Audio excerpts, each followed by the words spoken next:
তোমাদের আমি আগের ভিডিওতে কষে দেখি 1.2 এর অঙ্কগুলো করিয়ে দিয়েছিলাম। আজকে আমি বাস্তব সংখ্যা চ্যাপ্টারে কষে দেখি 1.3 এর অঙ্কগুলো করাবো। দেখো, প্রথম যে অঙ্কটা 1 নম্বরের অঙ্কটায় কি বলেছে দেখো, বলেছে ভাগ না করে নিচের কোনো সংখ্যাগুলোর দশমিকে বিস্তার সসীম হবে লেখো। আচ্ছা, এটা করার আগে একটা কথা বলে দিই যে এই অঙ্কটা করতে গেলে মেইনলি এই যে দেখো নিচে, অর্থাৎ নিচেরটাকে আমরা হর বলি আর উপরেরটাকে আমরা লব বলি। তো এই হরকে যদি আমি উৎপাদকে বিশ্লেষণ করি তাহলে উৎপাদকটা 2 অথবা যদি 5 এরকম আসে তাহলে আমরা সেটাকে বলবো সসীম। আর যদি শুধু 2 আসে আর কোনো সংখ্যা না আসে, মানে শুধু 2, তাহলেও সসীম বলবো। আর যদি শুধু 5 আসে তাহলেও কিন্তু আমরা সসীম বলবো। কিন্তু যদি 2 এর সাথে অন্য কোনো সংখ্যা, অর্থাৎ 3, 4 বা 5 নয়, 5 তো হলে হবে, তোমার হচ্ছে 6 এরকম অন্য কোনো সংখ্যা বা 5-এর সাথে অন্য কোনো সংখ্যা যদি আসে তাহলে সেটাকে অসীম বলবো। আচ্ছা, আমরা অঙ্কগুলো করতে করতে এর ধারণাটা আরও বুঝবো। দেখো, তোমরা সবাই দেখো একের অঙ্কটায় কি বলেছে 17/80। তাহলে আমরা একের অঙ্কটায় প্রথমে আগে 80-র উৎপাদক করে দেখব। ঠিক আছে, 80-র উৎপাদক দেখো, আমরা এটাকে 2 দিয়ে ভাঙবো।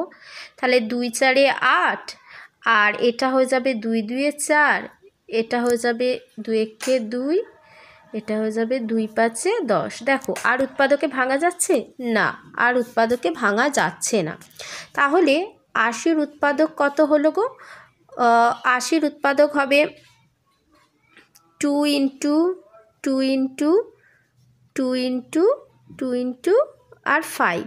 তাহলে এখানে একটু খেয়াল করে দেখো, এখানে 4টে 2 আর একটা 5 এসেছে। আমি বলেছিলাম যে এই মানে নিচেরটা, এই হরটা যদি উৎপাদকে বিশ্লেষণ করে 2 অথবা 5 বা 2 5 শুধু আসে তাহলে সেটাকে আমরা সসীম বলবো। তাহলে বলেছে যে সংখ্যাগুলো এটা কি হবে, দশমিকে বিস্তার কীরকম হবে, সসীম হবে কি না অন্য কিছু হবে। তাহলে আমরা এখানে লিখব যে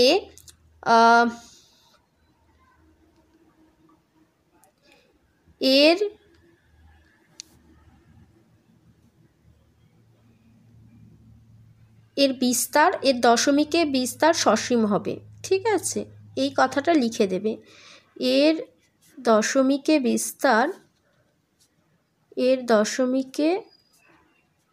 বিস্তার সসীম হবে। এর দশমিকে বিস্তার সসীম হবে। কেমন? সসীম হবে। বোঝা গেছে? তাহলে বোঝা গেছে, এই অঙ্কটা বোঝা গেছে। এবার আমরা নেক্সটের অঙ্কটায় চলে যাই। দেখো, 3-এর অঙ্কটায় কি বলেছে? 3-এর অঙ্কটায় বলছে যে 17/12। আমরা 12কে আবার ভাঙবো একইভাবে। দেখো, 2 দিয়ে যাচ্ছে 2 6 12, আবার 2 দিয়ে 2 3 6, আর যাচ্ছে না। তাহলে এখানে হয়ে যাচ্ছে 2 × 2 × 3। দেখো, 2 এর সঙ্গে অন্য সংখ্যা 3 চলে এসেছে, তাহলে এটাও কিন্তু অসীম হবে। বোঝা গেছে?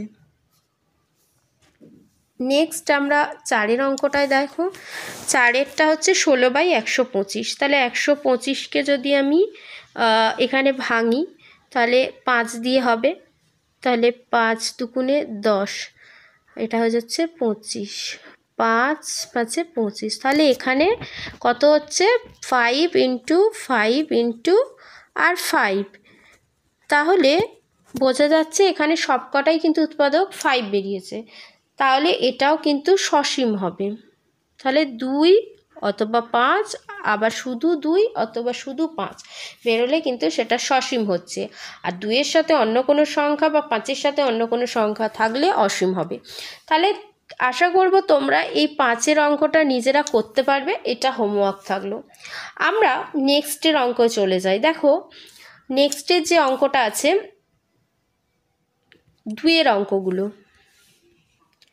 নেক্সটের যে অঙ্কগুলো আছে সেগুলো হচ্ছে দুয়ের অঙ্কগুলো। দুয়ের অঙ্কগুলো কি বলেছে দেখো, একের অঙ্কগুলো আমরা মোটামুটি বুঝতে পেরেছি, এবার আমরা দুয়ের অঙ্কে চলে যাই। দুয়ের অঙ্কে বলছে যে দুয়ের একেরটা বলেছে যে দেখো নিচের প্রত্যেক সংখ্যার দশমিকে বিস্তার করতে বলেছে এবং কী ধরনের দশমিকে বিস্তার পাবো সেটা লিখতে বলেছে। তাহলে এটা আমরা কিভাবে করব দেখো, প্রথমের যে অঙ্কটা আমরা একেবারে অঙ্কে চলে যাই, সেটা আমরা অঙ্ক করতে গিয়ে বুঝতে পারবো। দেখো আচ্ছা, অঙ্কটা করার আগে তোমাদের আর একটা ধারণা দিয়ে দিই যে ধরো এরকম একটা সংখ্যা আছে যে 0.23, 0.23, আবার এরকম আসছে 23, আবার 23, এরকম যদি রিপিট আসে এরকম 23, 23, 23, তাহলে আমরা এটাকে এইভাবে লিখব 23, আর এদের মাথায় এই যে দুটো এরকম দশমিকের মতোই চিহ্ন, কিন্তু এটাকে আমরা দশমিক বলি না, এটাকে আমরা বলে থাকি পৌনপৌনিক। এটাকে কি বলি? পৌনপৌনিক। তো এই যে অঙ্কগুলো আমরা করব সেইটা হচ্ছে এই রকম টাইপের। আর এই রকম যখন এই 23, 23 এরম ধরনের যখন আসবে তখন আমরা সেটাকে বলে থাকি অসীম আবৃত্ত। আর যদি ধরো এরকম চলে এলো 0.34 এরকম কোনো ভাগ করলে জাস্ট মিলে গেল, তখন আমরা সেটাকে জাস্ট সসীম বলে দিই। আচ্ছা, আর এবারে আমরা অঙ্কটা করি, অঙ্কটা করলে বুঝতে পারবো। চলো একের অঙ্কটা করা যাক। একের অঙ্কটাই বলছে যে 1/11, এখানে 1/11 আছে, আমরা এটাকে যেরকমভাবে নর্মালি ভাগ করে তোমরা তো পারো, এরকম আছে তখন দশমিক আনবো, তার জন্য একটা শূন্য। কিন্তু দেখো 10টা 11 থেকে ছোট, সেই জন্য আমি আর একটা শূন্য আনবো, তার জন্য আবার এখানে একটা শূন্য, তাহলে 11 9 99 এইভাবে। এবার এখানে 1, আচ্ছা আবার দশমিকের জন্য এখানে একটা শূন্য নামলো, আবার একটা শূন্য নিয়ে আসবো, আবার এখানে শূন্য, আবার এখানে 99, আবার এখানে 1, আবার দশমিকের জন্য শূন্য, আবার একটা শূন্যর জন্য এখানে শূন্য, আবার এখানে 9। দেখো একটা জিনিস তোমরা লক্ষ্য করো, এইভাবে এই 0 9 0 9 0 9 এইভাবে কিন্তু চলতে থাকবে। তাহলে এইটাকে আমরা কি বলবো? এটাকে আমরা অসীম আবৃত্ত বলতেই পারি, কারণ আমরা একটু আগেই বললাম যে একই সংখ্যা যদি রিপিট করে করে আসে সেটা হয়ে যাচ্ছে আবৃত্ত সংখ্যা, আর যেহেতু এটা মিলছে না সেজন্য অসীম, তাহলে অসীম আবৃত্ত। তাহলে এটাকে আমরা পৌনপৌনিক আকারে কীরকমভাবে লিখব? তাহলে 0.09, দেখো এই 0-র মাথায় একটা তোমার হচ্ছে এই চিহ্নটা দেবো, আর 9-এর মাথায়, এটাকে পৌনপৌনিক বলি। তাহলে বোঝা গেছে এইভাবে লিখব। আর এখানে আর একটা জিজ্ঞেস করেছে দশমিকে বিস্তার, তো বোঝা গেছে এবার কী ধরনের দশমিকে বিস্তার। তাহলে এটা লিখতে হবে, এটা হচ্ছে অসীম আবৃত্ত দশমিক বিস্তার। তাহলে কি হচ্ছে, এটা কি লিখবে? অসীম আবৃত্ত দশমিক বিস্তার।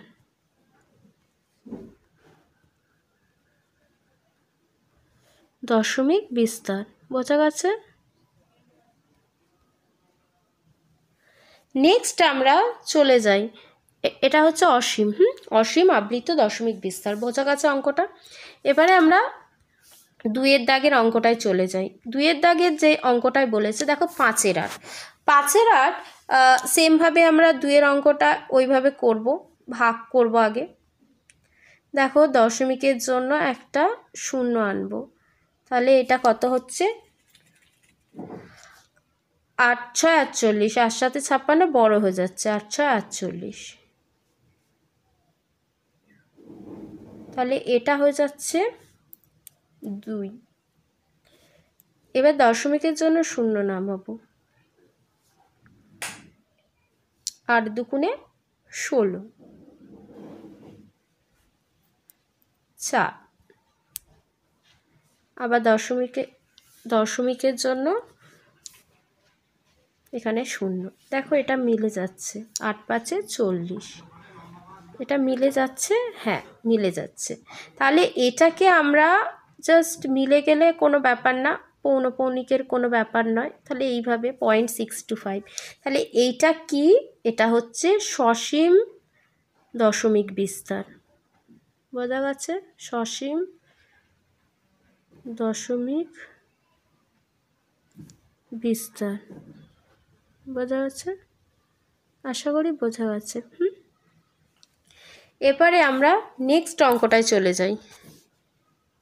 নেক্সট অঙ্কটা কি বলেছে? নেক্সট অঙ্কটা 3-এর অঙ্কটা বলেছে যে 3/13। দেখো 3-এর যে অঙ্কটা সেটাই আমরা আগের মতোই করব। এটা 13। হ্যাঁ, আচ্ছা,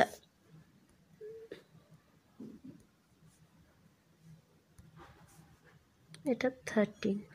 এবার 3টা নামাবো, এখানে দশমিকের জন্য 0, 13 দুগুণে 26, 4 নামাবো, আবার দশমিকের জন্য 0, 13, 13 3 39।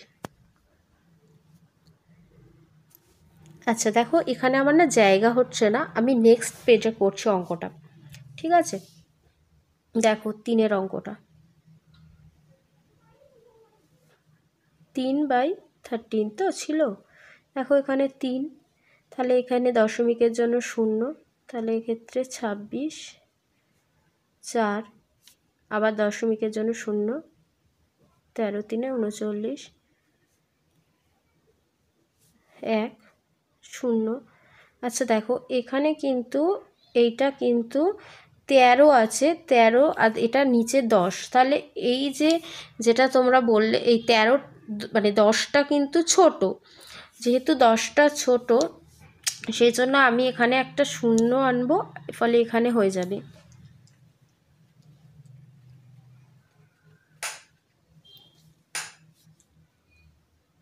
দেখো এইটা কত দিয়ে যাবে? 100।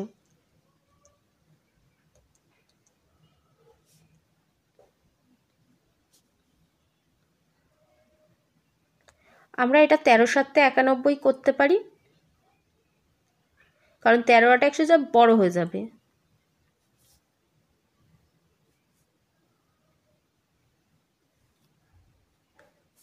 এবারে কি করব? এবারে আবার 0। দেখো 13 6 78, 2 2 0 এসে যাচ্ছে।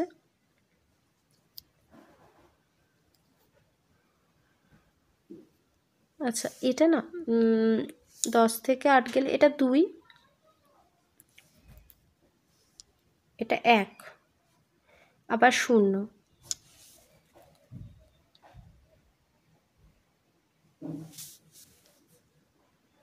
13 9 117। দেখো এখানে আমার জায়গা হচ্ছে না, আমি এখানটা করছি।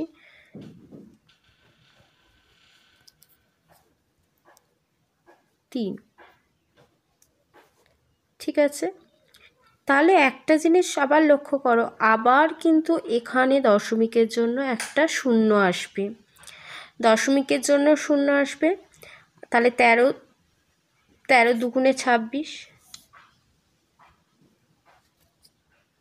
আবার একটা জিনিস দেখো, আবার কিন্তু এই জায়গাটা লক্ষ্য করো, আবার আগেরটা ফিরে আসছে। আবার এইভাবে দশমিকের জন্য এখানে 0 আনবো, আবার কিন্তু একই প্রসেসে চলতে থাকবে। তাহলে এই 0.230769 আবার 2 এসে যাচ্ছে, আবার চলতে থাকবে 230। তাহলে এটাকে আমরা এখানে কীরকমভাবে লিখব? 2307669। আচ্ছা এবারে আমরা পৌনপৌনিকটা এই প্রথমে 2 আছে ওর মাথায় দেবো আর 9-এর মাথায় দেবো, মাঝখানেরগুলো মাথায় দিতে হয় না, কারণ প্রথম আর শেষের মাথায় দেওয়া মানেই কিন্তু মাঝখানেগুলোর মাথাতেও আছে। তাহলে এটা হয়ে গেল। এরপর আমরা এটা তাহলে আমরা পেলাম কি? এটা আমরা পেলাম অসীম আবৃত্ত। তাহলে লিখে নেবে অসীম আবৃত্ত, অসীম আবৃত্ত দশমিক বিস্তার। ঠিক আছে, তোমরা লিখে নেবে। অঙ্কটা বোঝা গেছে? আচ্ছা, তোমরা এই 5 আর 6 হোমওয়ার্ক করবে, আর আমি 4 অঙ্কটা করিয়ে দিচ্ছি। 4 অঙ্কটা দেখো, 4 অঙ্কটা কি বলছে দেখো, 4 অঙ্কটা বলছে 3 পূর্ণ 1 8। তাহলে 3 পূর্ণ 1 8, এটাকে আমরা কি করব, আগে এটাকে ভাঙবো, তাহলে এটা হয়ে যাবে 25/8। সেমভাবে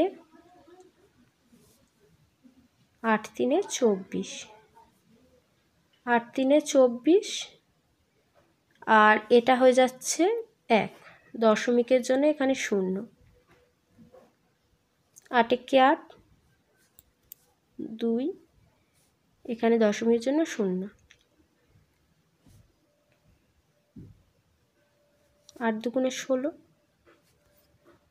4, আবার 0। দেখো 8 5 40, তো মিলছে, দেখো এটা মিলে যাচ্ছে। হ্যাঁ, তাহলে বোঝা গেছে এইটা কিন্তু বেরোচ্ছে 3.125, এটা কিন্তু সসীম বেরোচ্ছে, সসীম। কেমন, এটা সসীম বেরোচ্ছে, সসীম দশমিক বিস্তার। তাহলে আশা করি 2 অঙ্কগুলো বুঝতে পেরেছো।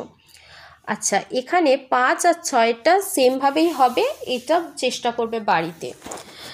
তো আমরা পরের ক্লাসে 3 দাগের অঙ্কগুলো থেকে করাবো। তো তোমাদের যদি প্রথম থেকে অঙ্কগুলো বুঝতে পারো বা ভালো লেগে থাকে কমেন্টে জানিও, আর সাবস্ক্রাইব করে দিও। আজকে এখানেই ক্লাসটা শেষ করছি।